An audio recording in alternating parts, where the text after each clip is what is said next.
بسم اللہ الرحمن الرحیم۔ امام حسن مجتبیٰ علیہ السلام کی سیرت پر ہماری خصوصی سیریز کی 13ویں قسط میں آپ کا خیر مقدم ہے۔ آج ہم امام حسن علیہ السلام کے بارے میں پوچھے جانے والے چند اہم سوالات کے مختصر اور متوازن جواب جانیں گے۔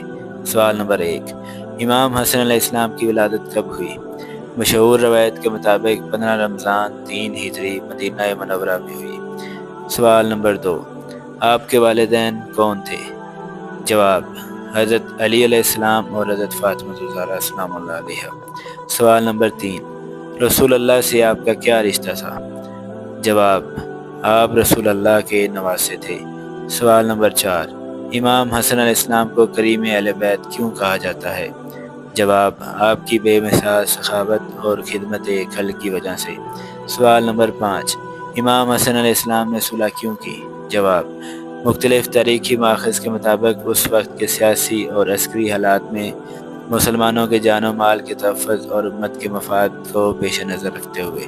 سوال نمبر 6، کیا امام حسن علیہ السلام بہادر تھے؟ جواب، جی ہاں، آپ نے اپنے والد حضرت علی علیہ السلام کے دور میں اہم جنگوں میں شرکت کی اور اپنی بہادری کا ثبوت دیا۔ سوال نمبر 7، آپ کی سب سے نمایاں صفت کیا تھی؟ جواب، علم، سخاوت، عبادت اور بہترین اخلاق۔ سوال نمبر 8، آپ کی شہادت کب ہوئی؟ مشہور تاریخی روایت کے مطابق 50 ہجری میں۔ سوال نمبر 9، آپ کہاں مدفون ہیں؟ جواب، جنت البقیع مدینہ منورہ۔